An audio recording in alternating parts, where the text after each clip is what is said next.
o sétimo mercado, portanto um número mágico. Já estivemos aqui com a Espanha, com o Reino Unido, com a Irlanda, com a Alemanha, a França e os Países Baixos, e hoje não vamos ter um mercado, mas vamos ter 4 mercados, não é assim, Stig? Vamos ter 4 mercados, isso. Vamos ter 4 mercados, os mercados que estão mais ao norte da Europa, portanto os nossos, que nós designamos como os mercados nórdicos, a Dinamarca, a Suécia, a Noruega e a Finlândia. Vamos durante esta, digamos, 1 hora, vamos ter aqui, portanto, informação e um ponto de situação sobre as restrições, sobre o impacto que esta pandemia está a ter nestes mercados e, acima de tudo, como tem reagido a operação comercial e a operação turística e também que perspectivas é que possam, que imaginamos que possam vir a acontecer depois de passada toda esta situação. Naturalmente que são perspectivas feitas todas elas com base na informação que se tem à data de hoje.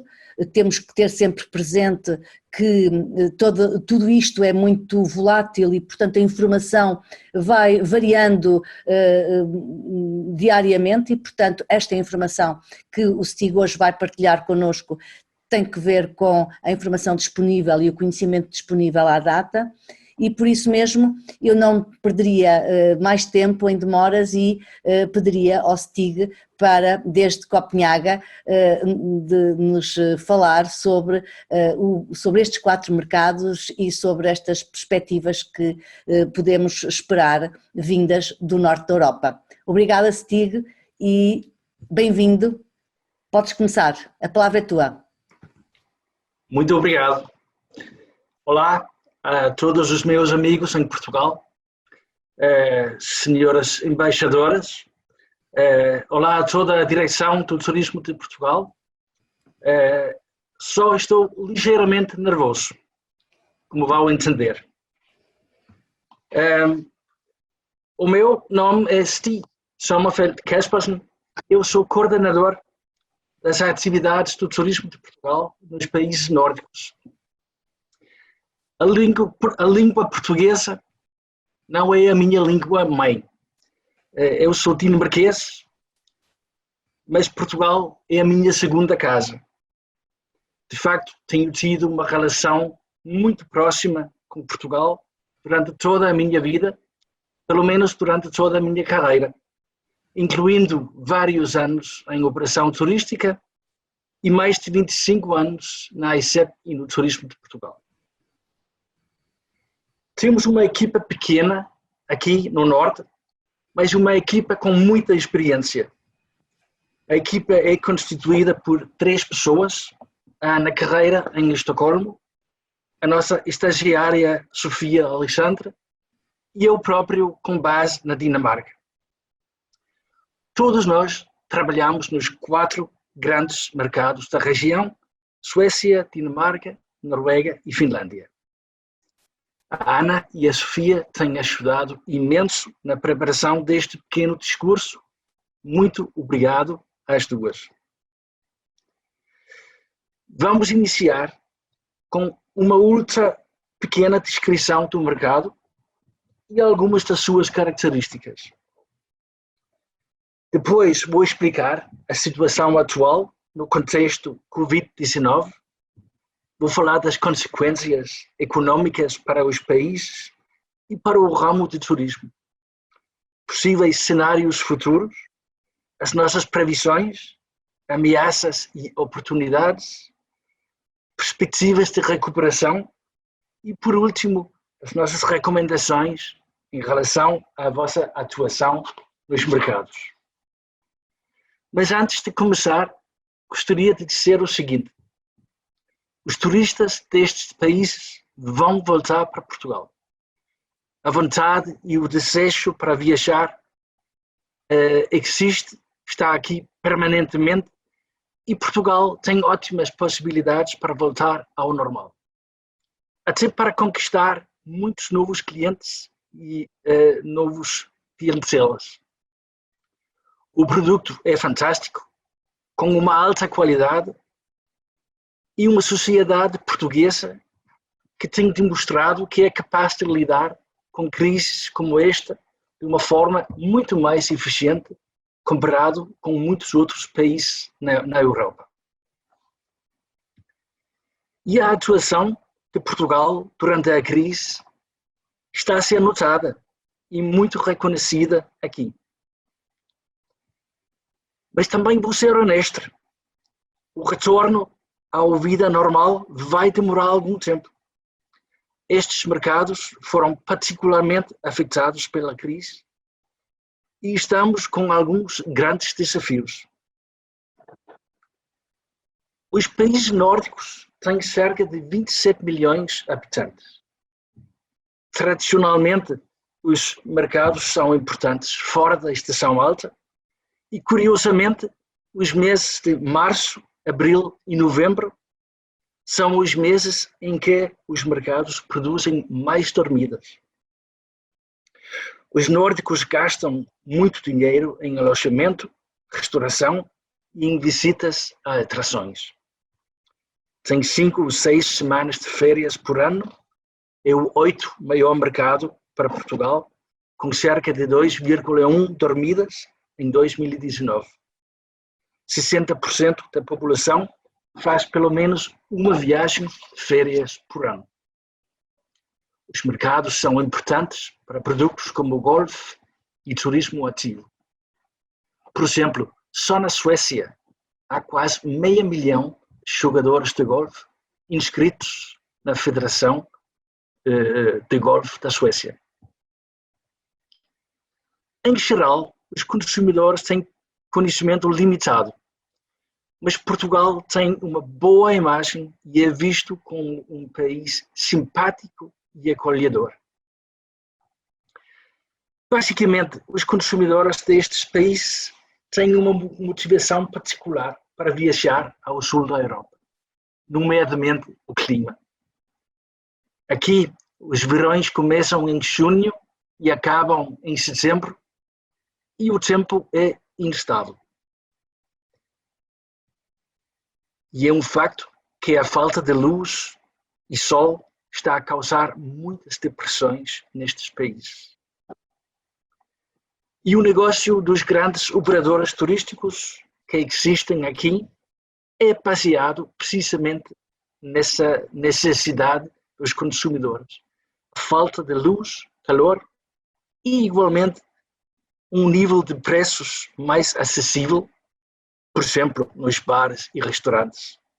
Aqui, uma cerveja pode facilmente custar 10 euros num bar ou num restaurante.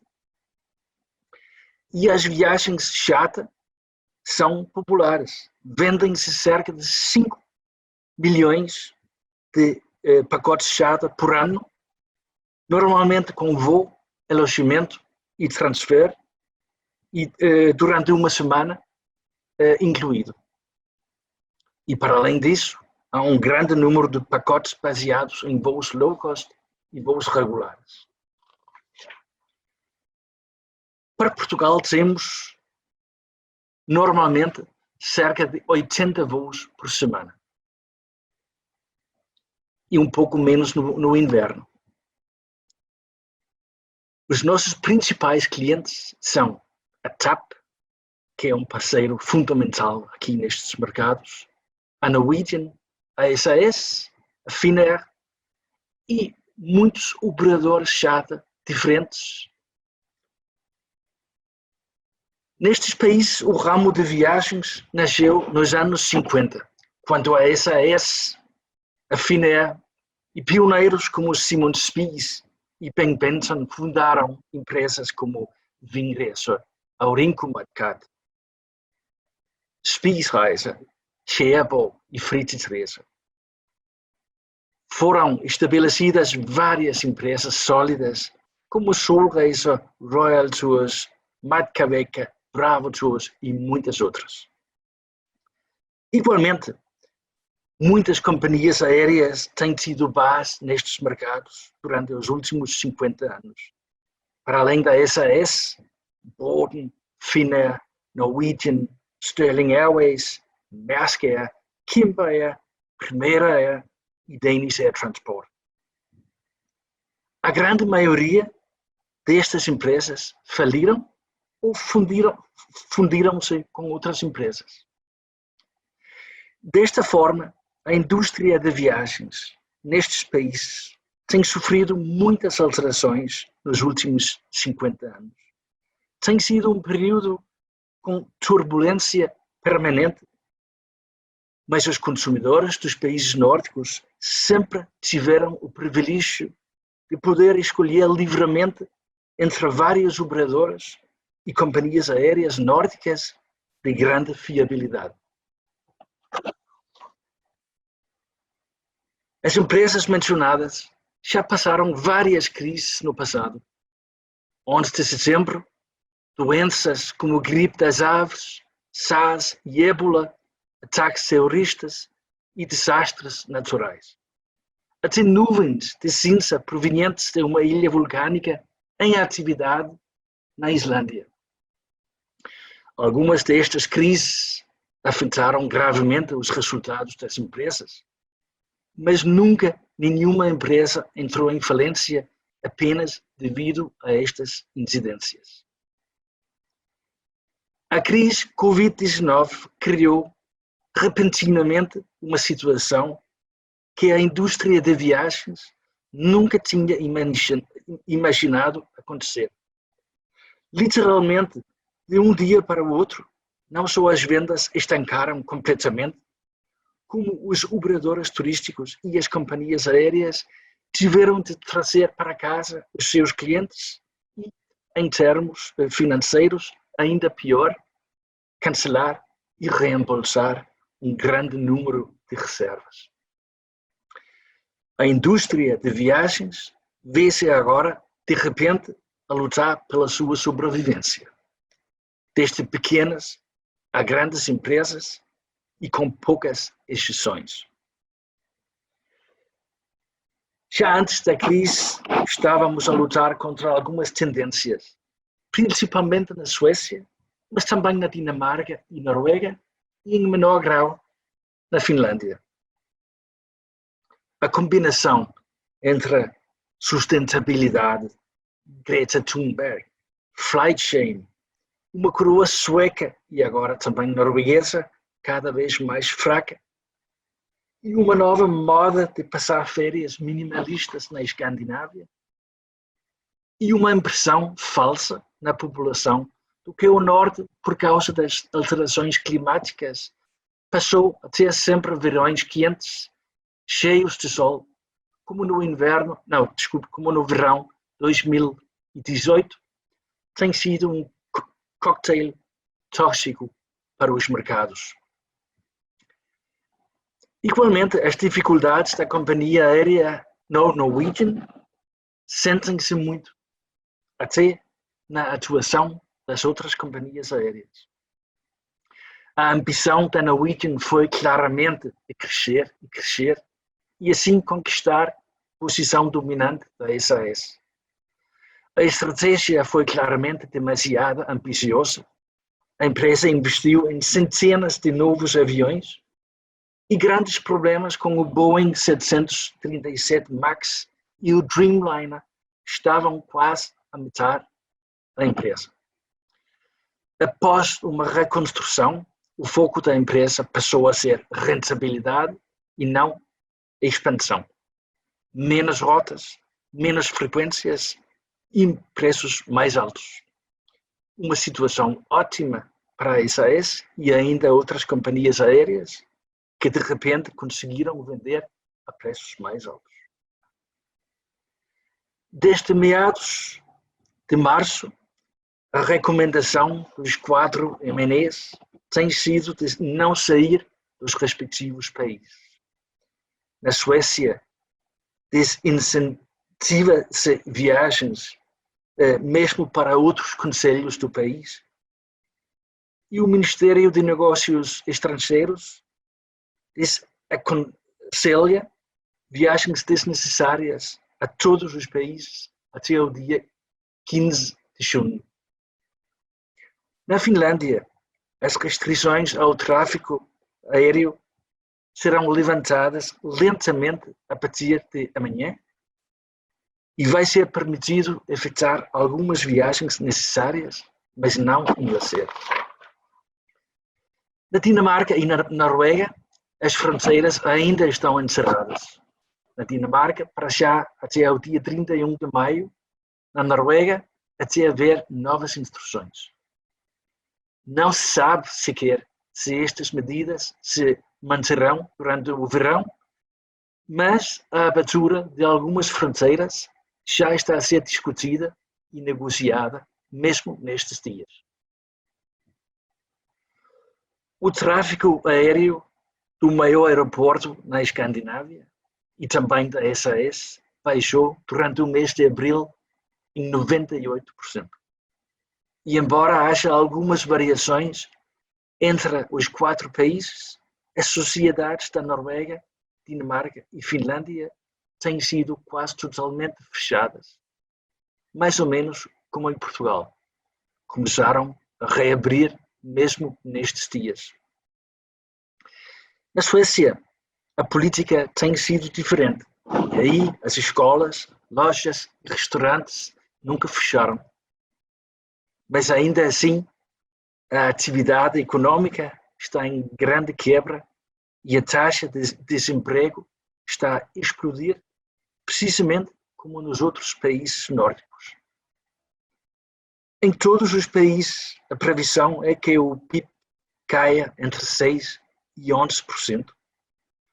A curto prazo, o desemprego já subiu para valores entre 8% e 12%, e ainda mais, até 15%, se não fossem por causa dos pacotes de apoio dos 4 governos. Para estes países, estamos a falar de valores históricos. E para os operadores e para as companhias aéreas, a situação é gravíssima.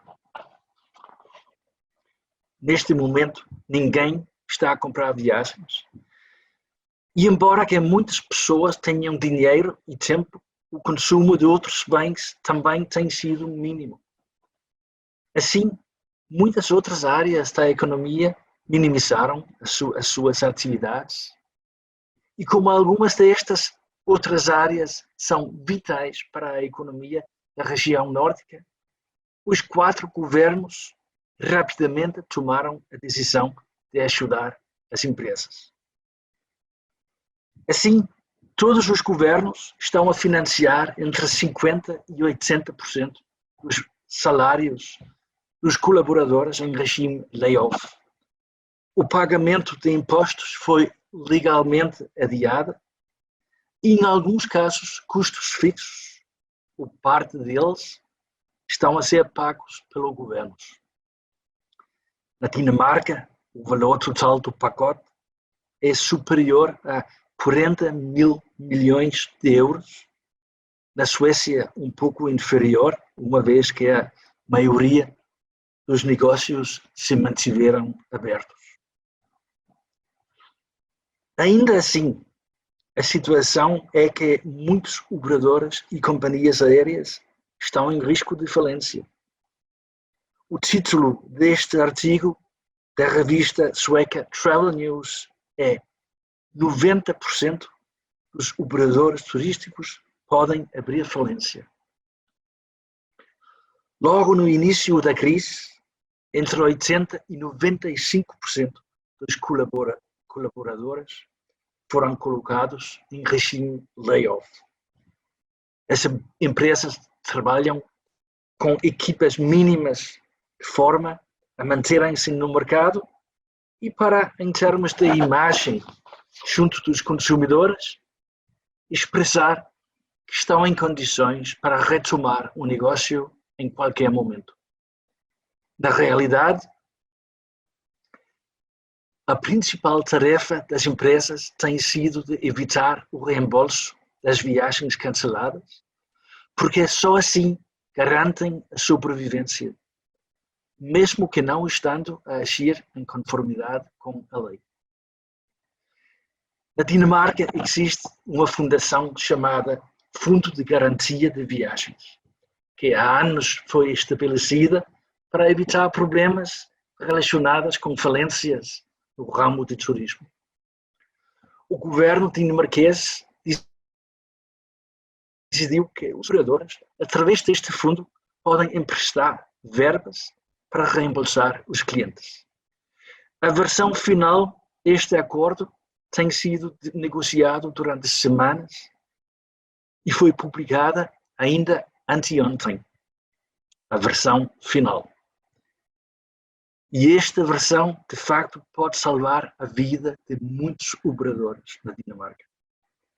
Na Noruega, uma solução semelhante foi anunciada ontem, mas na Suécia ainda não existe qualquer acordo e muitos operadores estão a lutar pela sua sobrevivência. Alguns exemplos. No final de abril, a Norwegian abriu falência na Dinamarca, Suécia e Finlândia. Igualmente, no final de abril, a SAS despediu a metade dos seus colaboradores. O grupo Finnair está a perder 60 milhões de euros por mês. E é como se fosse uma bola de neve. A Sunclass Airlines é uma companhia aérea escandinava com 1.200 trabalhadores e 11 aviões. Um total de 95% da sua estrutura de trabalhadores está em regime layoff.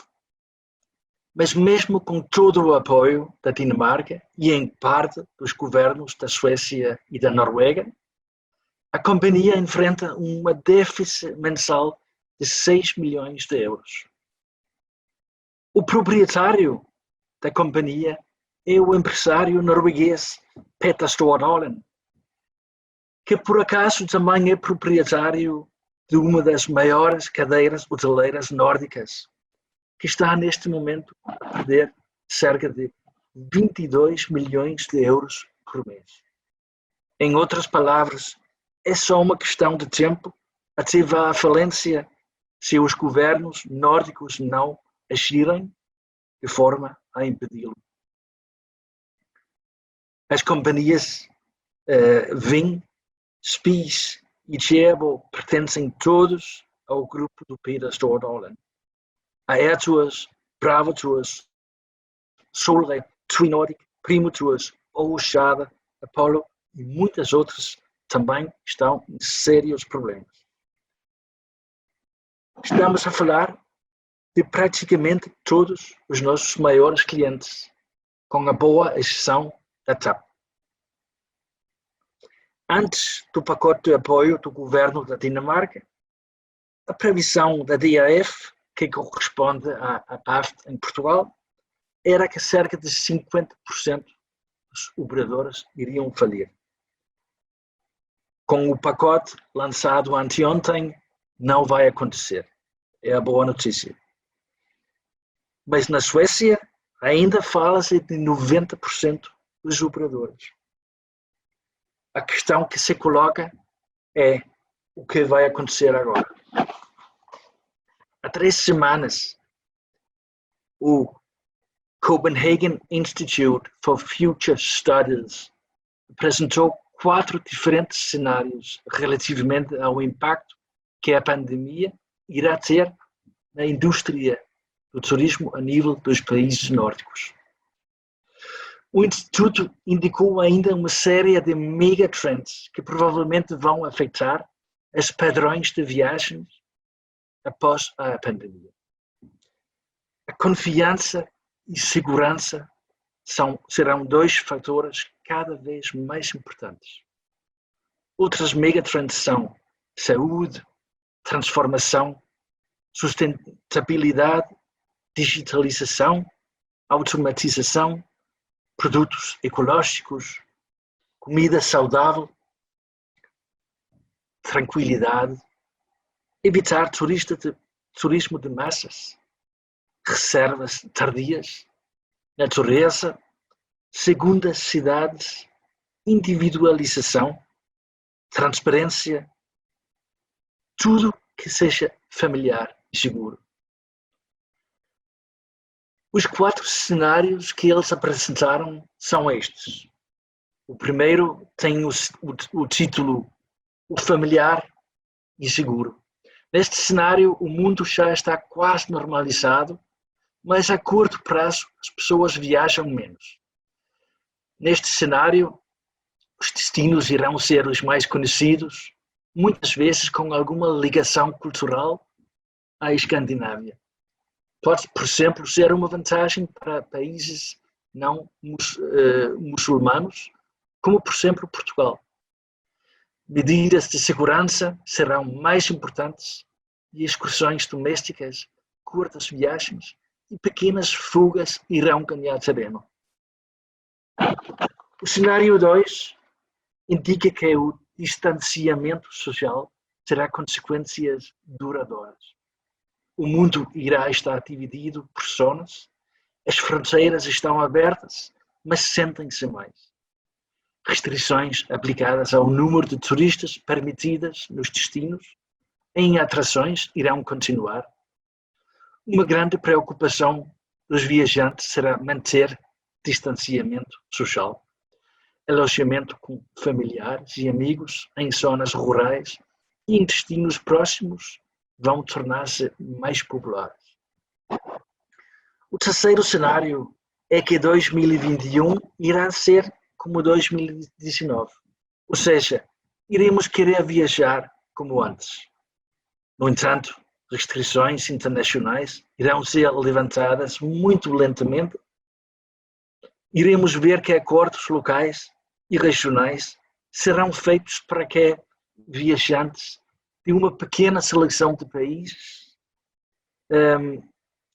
podem viajar para certos destinos.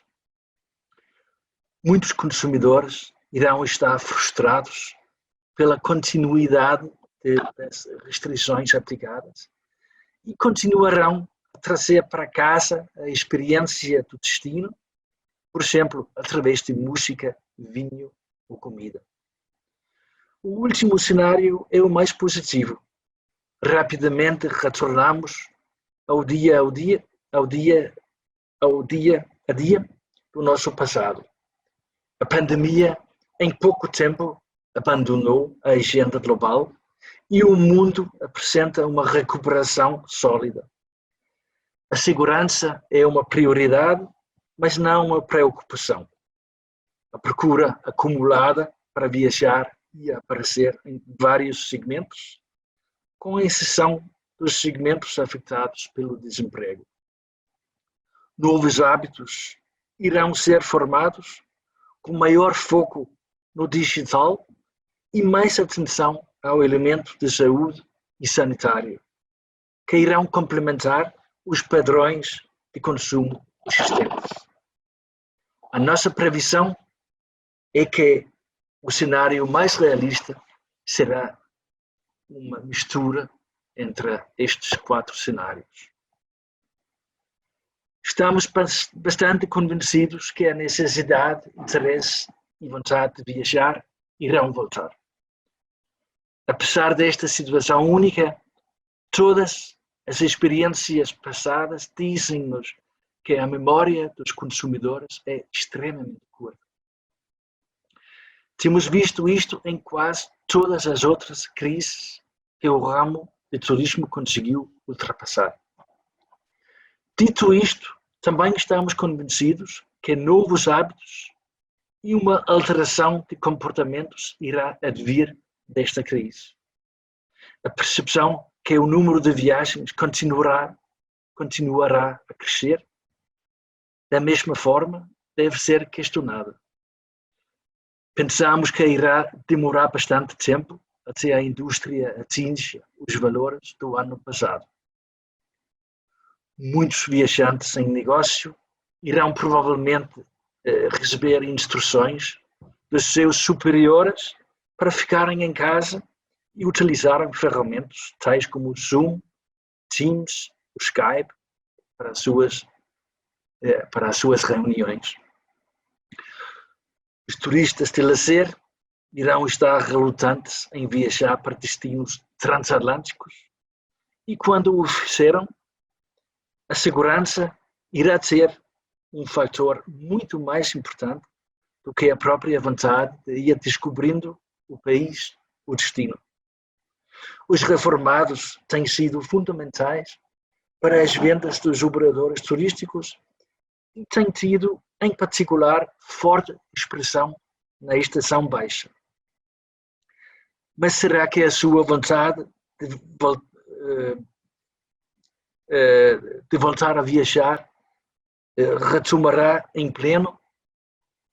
Não acreditamos, pelo menos não a curto prazo e no que toca a viagens transatlânticas. Vai ser necessário introduzir novas rotinas nos aeroportos, a bordo dos aviões, nas unidades hoteleiras, na área de golfe e em atrações turísticas. No início, muitos nórdicos farão provavelmente turismo interno e campismo será uma das opções mais viáveis.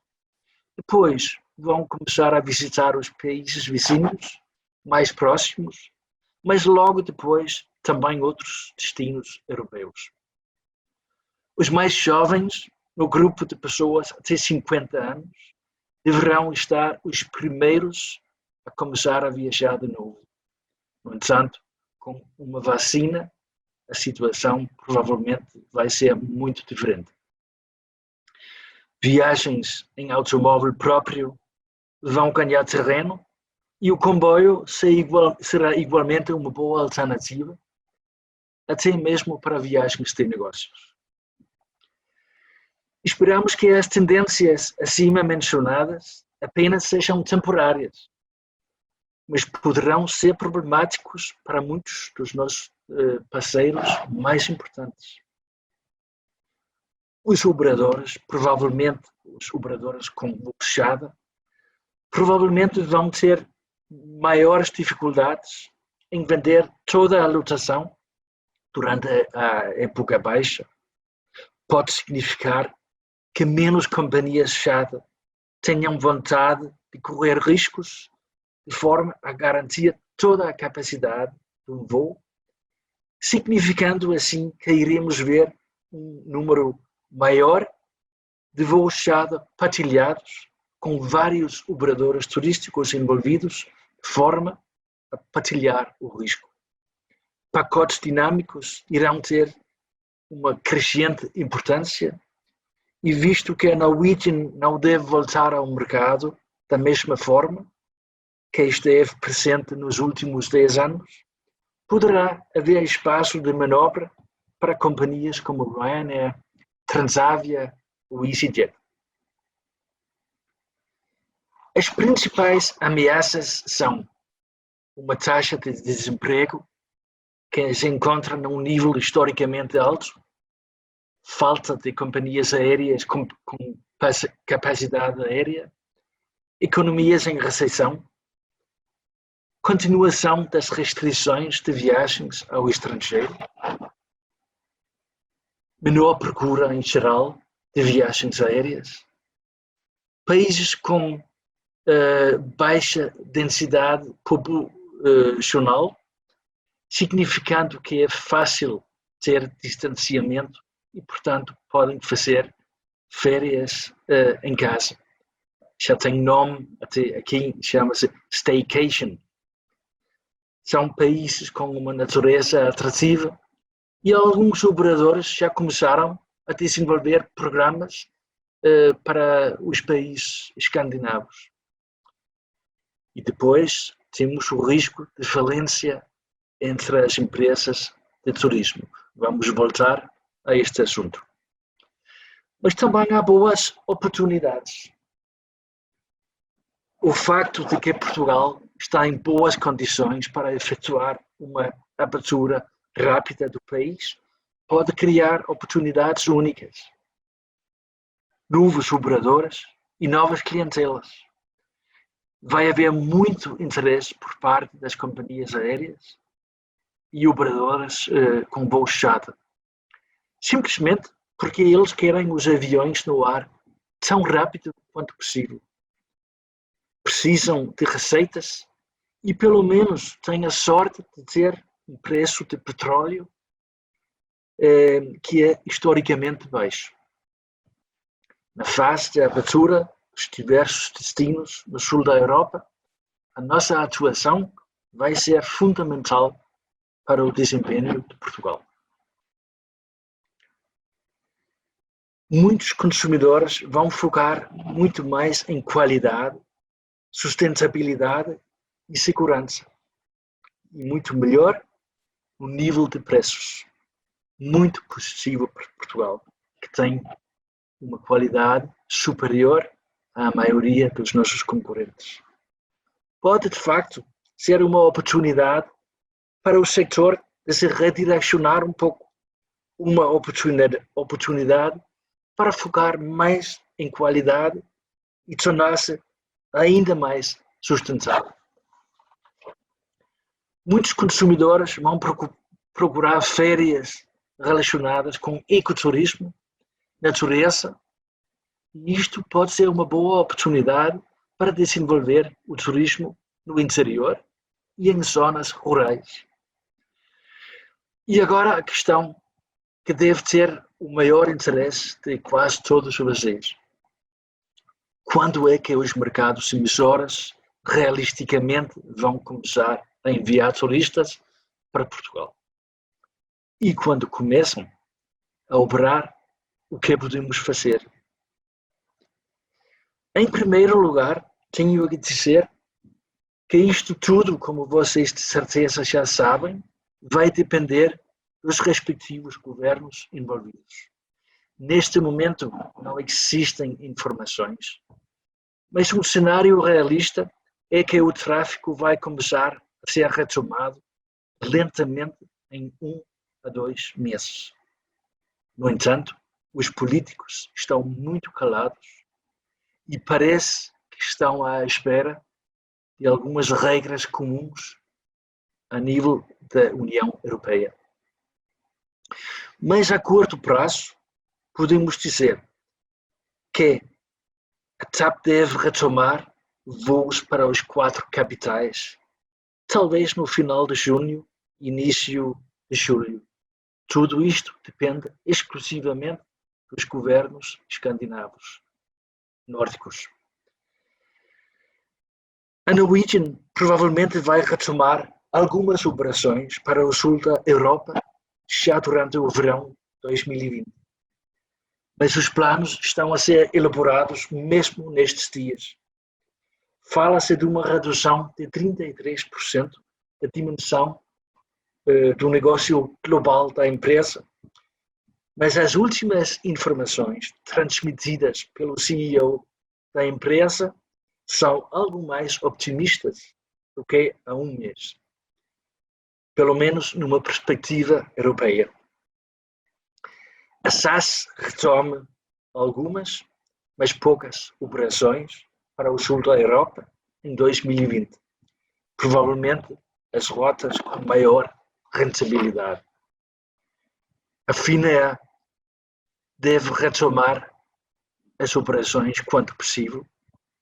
A Ryanair, que apenas tem uma ligação, nomeadamente entre Copenhaga e Porto, vai, segundo as informações disponíveis, retomar a operação quanto possível.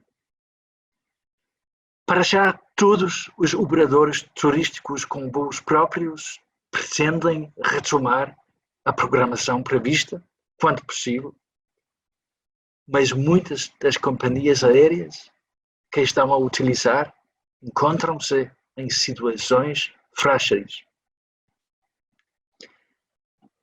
Relativamente à retoma do tráfego aéreo, as previsões da empresa de consultoria McKinsey são estas: a verde, o cenário otimista; a vermelho, o cenário pessimista. Em segundo lugar, tenho a dizer que Portugal encontra-se numa posição relativamente favorável.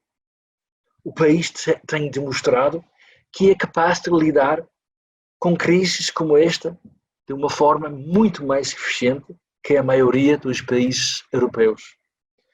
uma situação frequentemente referida na imprensa destes países. Portugal já era conhecido por ser um país bastante seguro e é uma vantagem que se encontra dentro da Europa e, em particular, dentro da União Europeia. A qualidade do setor turístico é elevada, com um número extenso de hotéis de 4 e 5 estrelas e com menos alojamento barato comparado com muitos dos nossos destinos concorrentes. A elevada qualidade permite uma maior segurança e maiores possibilidades de manter uma unidade limpa e livre de vírus. No que toca a questões ambientais, que são importantes para a região nórdica, Portugal é bastante avançado. Respectivamente à situação nestes mercados, a atuação do turismo de Portugal é de tentar ser tão proativo como possível. Em concreto, estamos a trabalhar com a identificação de operadores turísticos com capacidade para garantir a lotação nas diversas ligações aéreas. Só para dar um exemplo, a Norwegian tem um voo regular e semanal entre Oslo e Funchal. Até à data, este voo tem sido preenchido quase exclusivamente de clientes de operadoras como Vingresor, Apollo, Solia e TUI.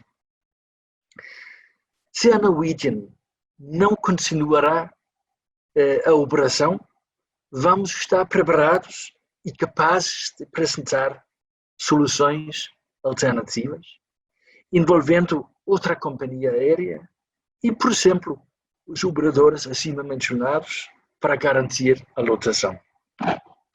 E em Portugal, em termos gerais, a atuação do turismo de Portugal tem sido impressionante.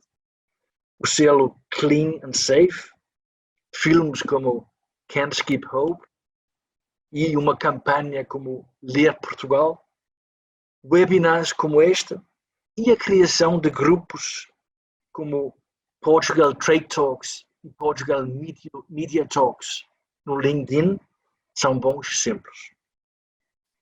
Mantemos um contacto estreito com os parceiros nos mercados. Produzimos e distribuímos notas de imprensa e newsletters sobre a situação em Portugal. Trata-se aqui de um balanço muito importante. Por um lado, é importante transmitir que a situação em Portugal está a ser bem controlada. Por outro lado, é ainda mais importante não transmitir a imagem de que estamos a fazer promoção ao custo dos destinos concorrentes. Relativamente às nossas recomendações, posso dizer o seguinte: recomendamos oferecer muita flexibilidade nas reservas, prazos, cancelamentos grátis, evitar pré-pagamentos, etc. Vai ser essencial para os operadores e é neste momento o que todos eles estão a pedir. Falo todos os dias com operadores e o que eles me dizem é: a maior preocupação do cliente é de pagar sem ter garantia de que a verba pode ser reembolsado.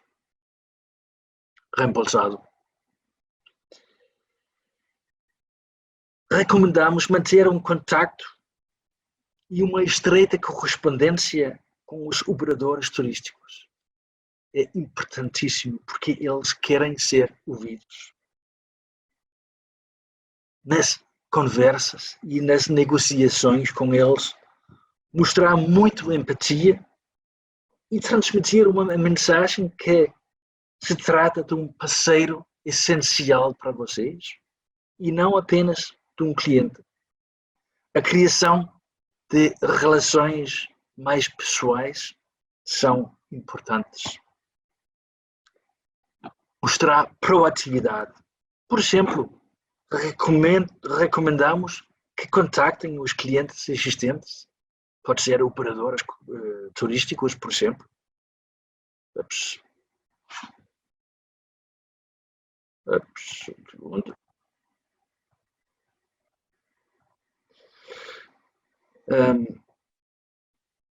E perguntar se há necessidades especiais, sugestões e elementos essenciais da informação que devemos ter em consideração. Tendem não a aumentar os preços muito. Seria visto como oportunismo e exploração da situação. E os nórdicos são muito sensíveis a este tipo de comportamento. Se não é possível baixar o preço ou manter o mesmo, podem pensar em pacotes ou experiências com valor acrescentado. Incluir mais alguma coisa no pacote, uma refeição, uma excursão, um green fee ou semelhante.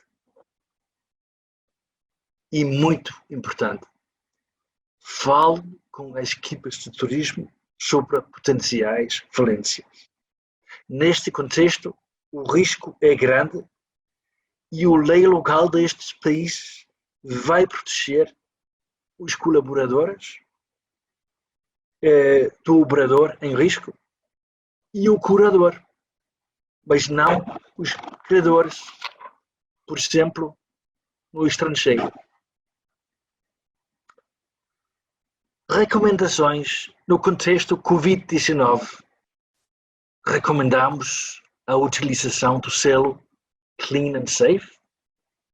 Recomendamos uma aposta de qualidade, em qualidade, higiene e segurança em todos os aspectos. O aspecto sanitário será fundamental para o consumidor. É importante preparar que uma menor concentração de pessoas nos mesmos sítios é permitido. Recomendamos uma aposta em turismo orientado para a sustentabilidade. Vai ser necessário introduzir novas rotinas, por exemplo, no processo de check-in. Quanto possível, podem oferecer e sugerir atividades no ar livre. É importante saber que muitos dos clientes vão preferir evitar buffet. É importante oferecer refeições em sítios alternativos, incluindo, por exemplo, pequenos almoços. Na área de golfe, entre várias outras medidas, não misturar grupos de pessoas que não se conhecem nas horas de saída. Importante preparar postos de antissépticos para as mãos em vários pontos. Preparar utilização de escadas em vez de elevadores, pagamento com cartões de crédito em vez de dinheiro e introduzir novos procedimentos nas salas de fitness, por exemplo, colocação de equipamento mais separado. Relativamente às ações promocionais e vendas, as nossas recomendações são não iniciar grandes ações promocionais agressivas nesta fase. Com 90% dos operadores em regime de layoff, simplesmente a maioria deles e também a maioria dos consumidores não estão receptivos neste momento de incerteza.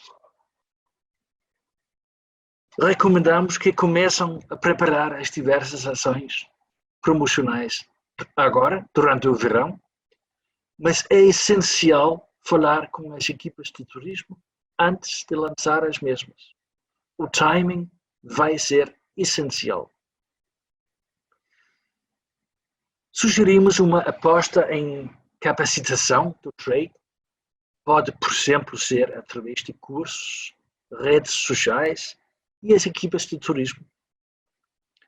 E contamos com o vosso apoio nas diversas visitas de imprensa organizadas pelas AEPTs e as equipas de turismo. Solicitamos a vossa participação em webinars organizadas por nós, pelas equipas de turismo, por exemplo, no LinkedIn. E é importante assegurar que todas as informações relevantes para o consumidor no contexto Covid-19 estejam disponíveis na vossa página na internet. Os consumidores vão lá à procura destas informações, podem ter a certeza. Recomendamos consulta da informação que veiculamos no site Travel BI do Turismo de Portugal, com informações sobre vários mercados, sempre atualizado. Convidamos vocês para colaborar conosco nos países nórdicos no projeto Portugal Calling the Nordics, que é uma iniciativa que lançamos juntamente com a TAP. Podem pedir adesão ao grupo no Facebook, Portugal Calling the Nordics, e aí podem ver o que é. Recomendamos que ofereçam cursos de e-learning aos operadores nos mercados.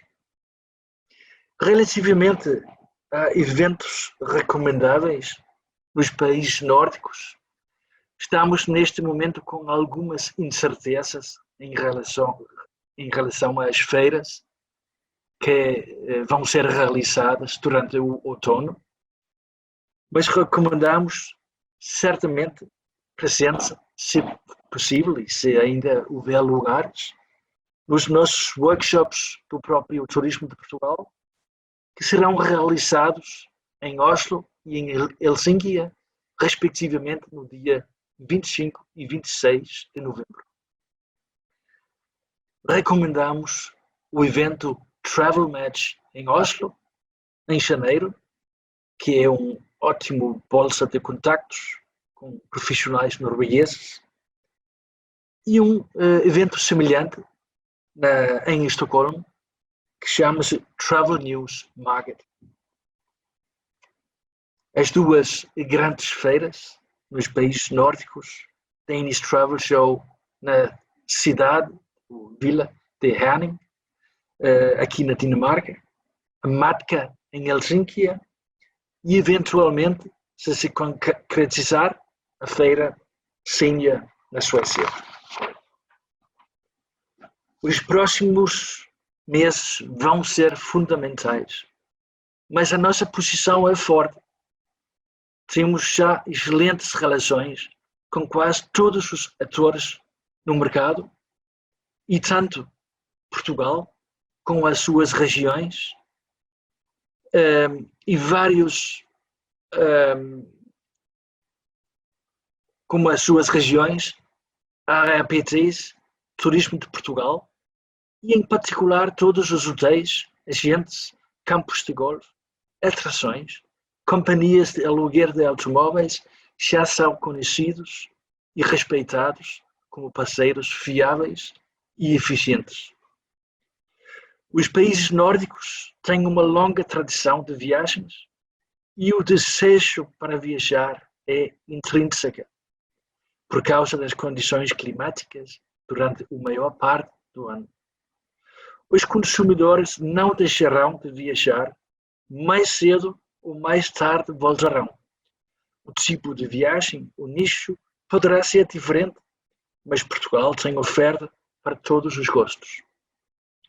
O futuro está aí e, juntos, temos a oportunidade, uma oportunidade única para criar, da melhor forma possível, um setor de turismo sustentável. Muito obrigado.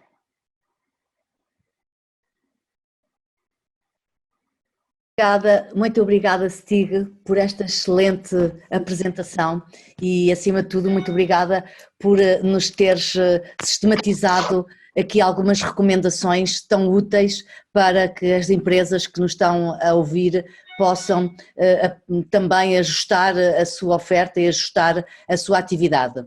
Temos aqui várias perguntas e para podermos de alguma forma responder ao conjunto de preocupações da audiência, vou fazer no fundo aqui alguma agregação temática das perguntas para que seja possível de facto abranger todos.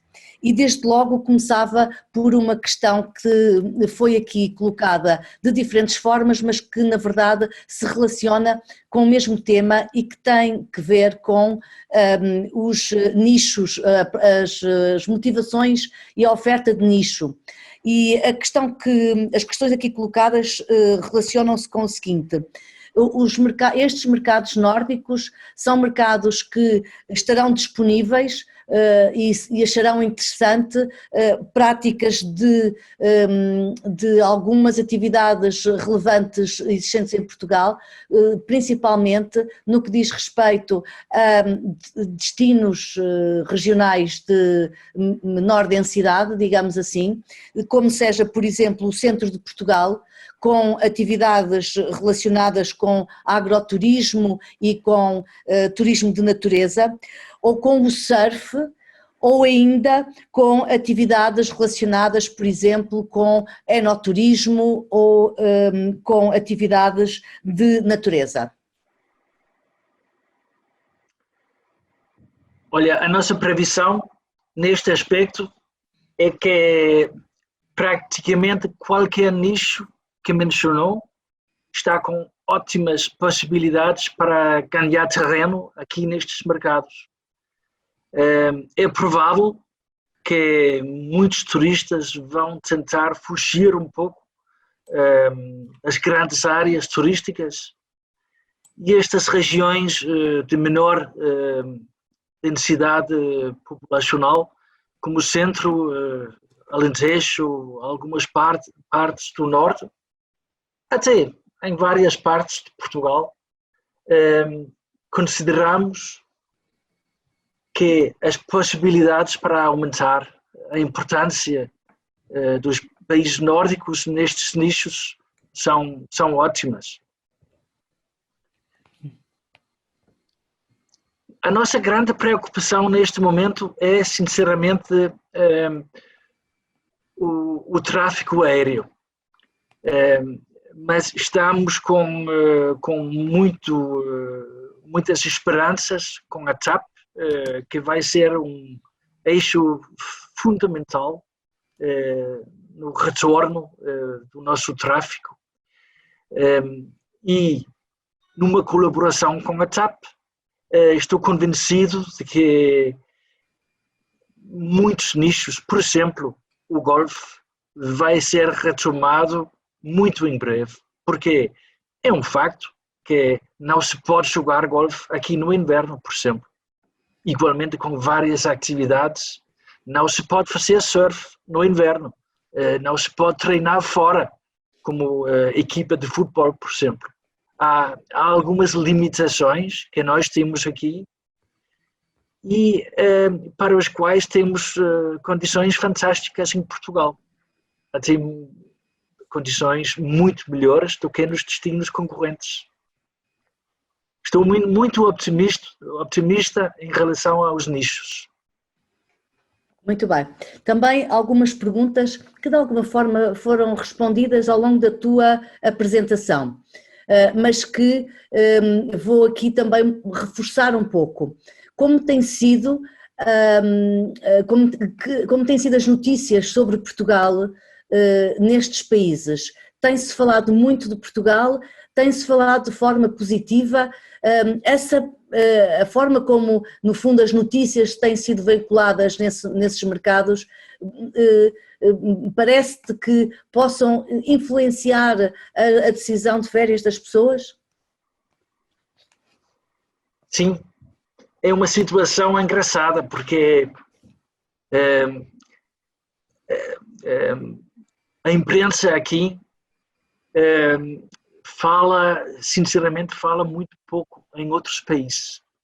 É uma imprensa muito autocentrada, ou seja, a Dinamarca fala só da Dinamarca, a Suécia fala muito da Suécia, etc.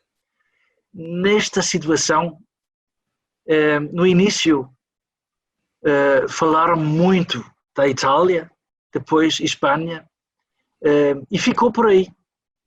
Depois, de repente, Portugal apareceu. E comentadores na televisão, nos jornais, começaram a salientar Portugal como a boa exceção de um país que no sul da Europa conseguiu limitar o vírus de uma forma incrível comparado com os países vizinhos. Depois, precisamente nesta altura, nós começamos lentamente e com muita cuidado divulgar o selo Clean and Safe e começamos a enviar informações para o trade e para os nossos parceiros sobre a boa evolução de Portugal.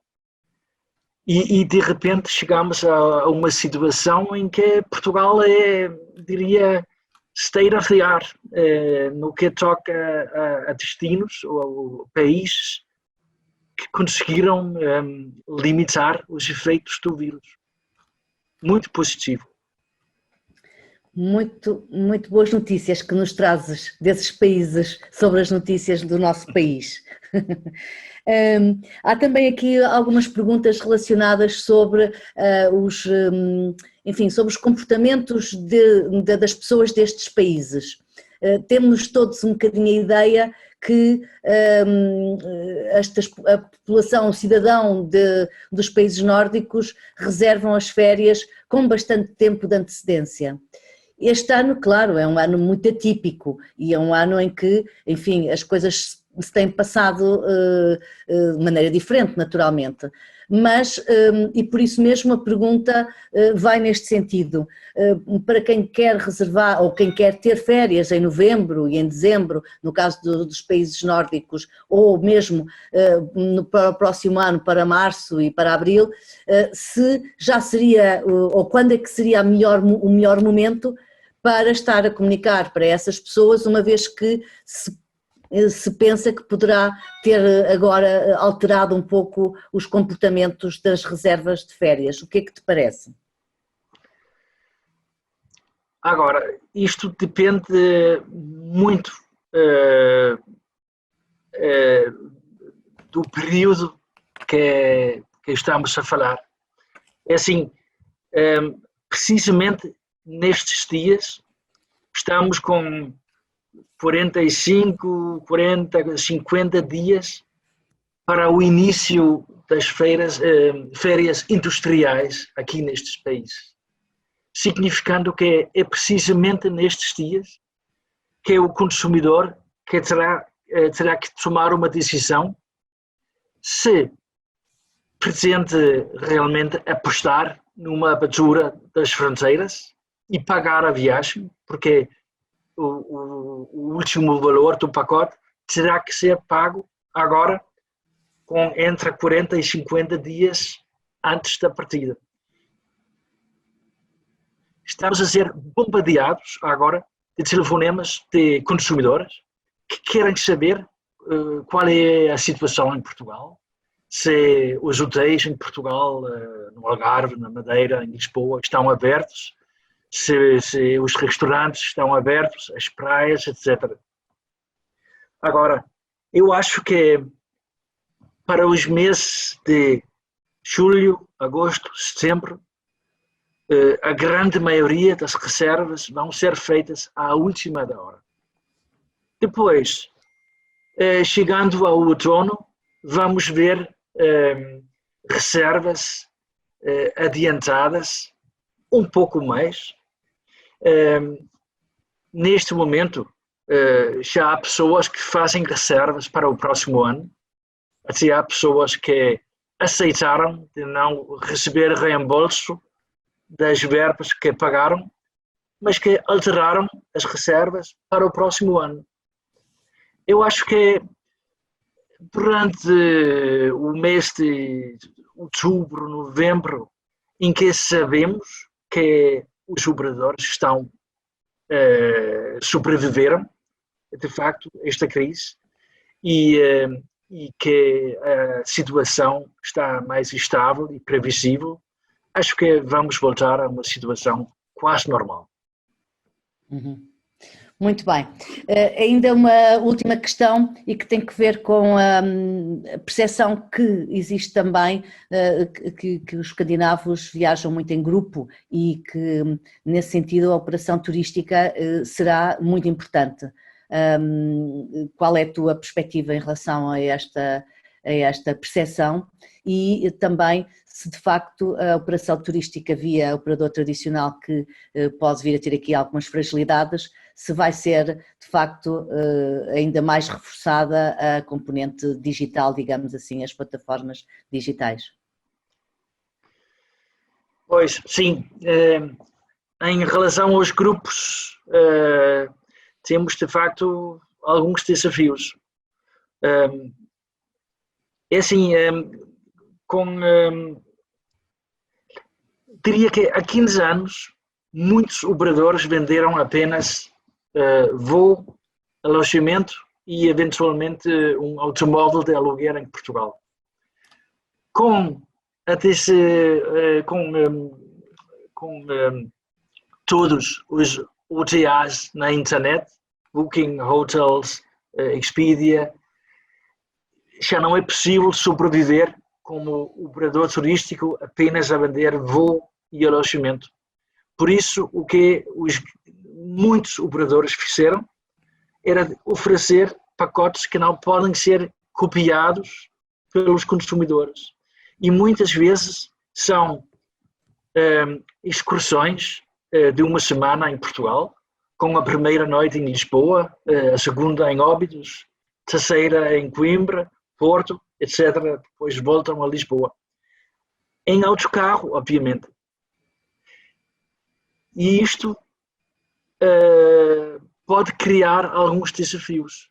Por exemplo, pode não ser possível preencher os autocarros. Assim, os pacotes vão tornar-se mais caros. A mesma situação aplica-se, obviamente, aos aviões. Por outro lado, nós achamos, e a impressão que nós temos, é que os consumidores vão aceitar pagar o custo extra para evitar uma grande concentração de pessoas, por exemplo, em autocarros e nos aviões. Qualquer consumidor sabe que é inevitável que haverá custos extras e muitos deles estarão dispostos a pagar um valor extra. Muito bem. As perguntas continuam a surgir. Na verdade, já tínhamos fechado, digamos assim, o período das perguntas, mas de qualquer dos modos eu julgo que é importante também esclarecermos as pessoas e, portanto, estamos aqui justamente para isso e é a oportunidade para podermos ajudar um pouco as nossas empresas a terem mais informação sobre os mercados e, por isso mesmo, pedia-te um bocadinho mais de paciência e temos aqui, na verdade, duas regiões que apelam a alguma recomendação da tua parte e são justamente os Açores e o Algarve. Por razões diferentes, ou pelo menos colocando as questões de uma forma diferente, o Algarve pergunta se neste contexto o que é que o STIG acha de vantagem competitiva. Desculpa, os Açores, neste contexto, qual é a vantagem competitiva que os Açores pode ter relativamente a outros destinos, tendo em conta o que é que pode fazer os Açores para ser ainda mais atrativo para estes mercados, e por outro lado, o Algarve a perguntar-nos, ou a perguntar-te, se o turismo de massas, entre aspas, se no que diz respeito principalmente a algumas zonas do Algarve, se continuará também de qualquer dos modos a ser, digamos, atrativo, digamos assim, para esses mercados ou não? Olha, começando nos Açores, eu acho que os Açores é um bom exemplo de um destino que, de facto, pode aproveitar imenso desta situação. Há pouquíssimos casos nos Açores, já é conhecido aqui, nós divulgamos os números, os operadores turísticos sabem que tanto nos Açores como no Algarve e na Madeira há muito poucos casos. Obviamente, quem se desloca aos Açores neste momento vai diretamente em quarentena, ou seja, temos que esperar um pouco, temos que aguardar a abertura dos fronteiras, mas estou muito optimista em relação aos Açores. É um destino que oferece precisamente aqueles elementos que vão ser procurados: natureza, ar livre, atividades no ar livre, não há turismo de massas, a qualidade de alojamento é alta, são 9 ilhas diferentes, e outra coisa é que para muitos clientes destes países, Açores é um bocado exótico e está a competir, embora às vezes indiretamente, com outros destinos exóticos. E agora estou a falar de África, de Tailândia, de Ásia, de muitos outros destinos que não vão ser populares. Estou muito convencido de que alguns outros destinos vão ter que esperar muito mais tempo do que os Açores. Assim, a oferta de destinos vai ser muito limitada. E para muitos consumidores, os Açores vai ser uma opção lógica. Relativamente ao Algarve, diria que sempre há interesse e sempre há mercado para um destino como o Algarve, mesmo que é, em algumas partes, turismo de massas. É simplesmente um segmento do mercado que nunca vai desaparecer. Pode ser que o centro da Albufeira,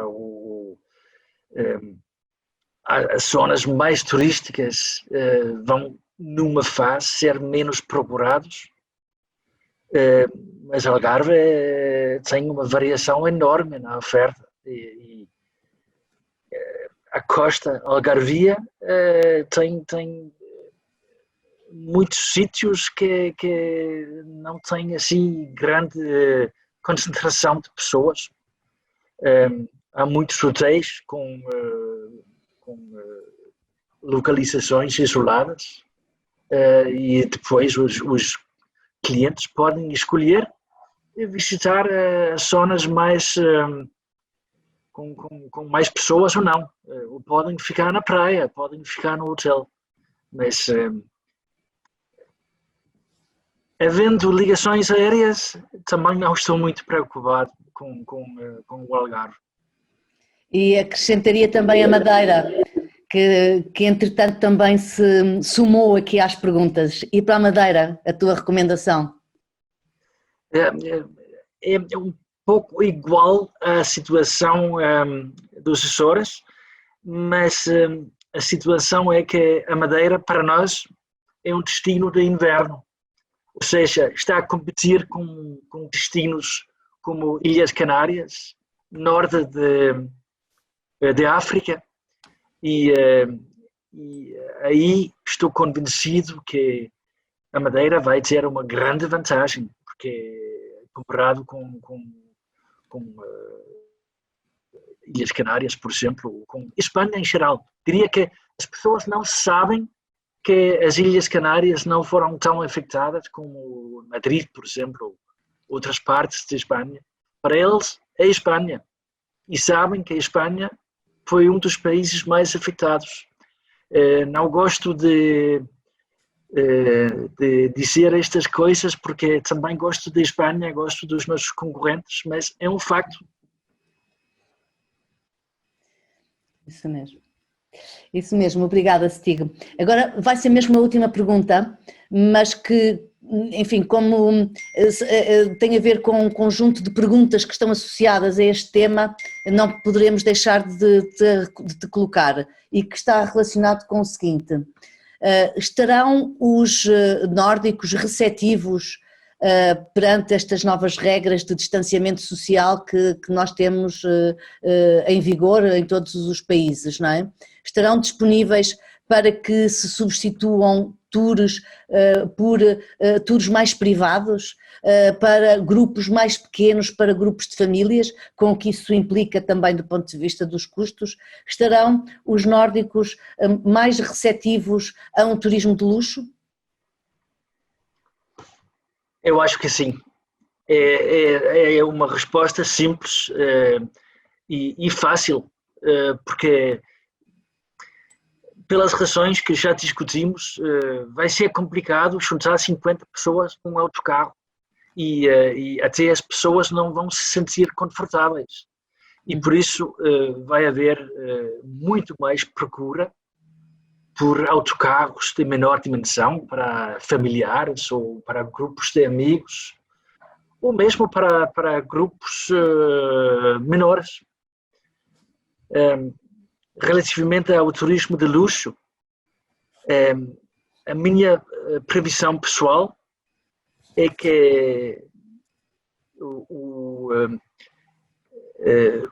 a única vantagem desta situação toda é que os consumidores vão provavelmente focar muito menos no preço e mais na qualidade.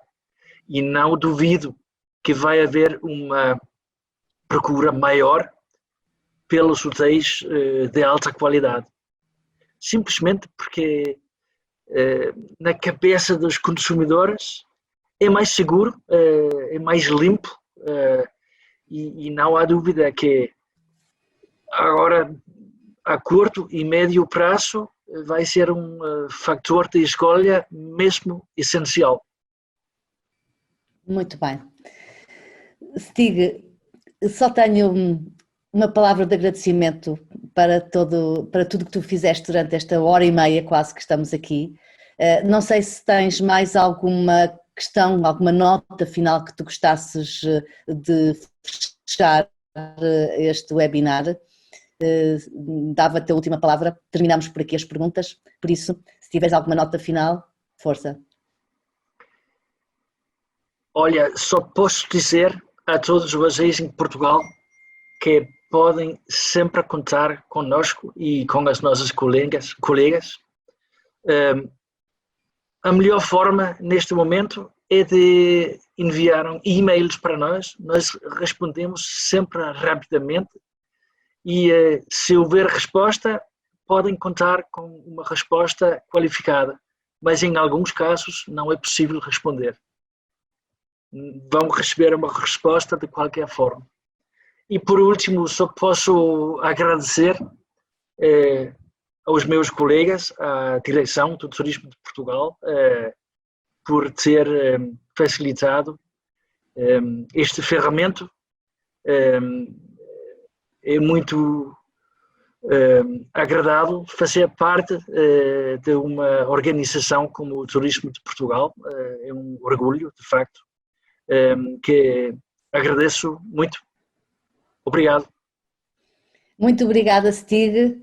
E quanto à audiência, agradecer uma vez mais a preferência e por estarem aqui connosco e convidá-los para regressarem na próxima sexta-feira, às 15 horas, onde teremos connosco o nosso colega Bernardo Cardoso, que nos vai apresentar a sua informação e o seu conhecimento e as perspectivas do mercado do Brasil. Contamos convosco e as Tourism Talks regressam na sexta-feira. Boa tarde. Boa tarde, Stig. Obrigado.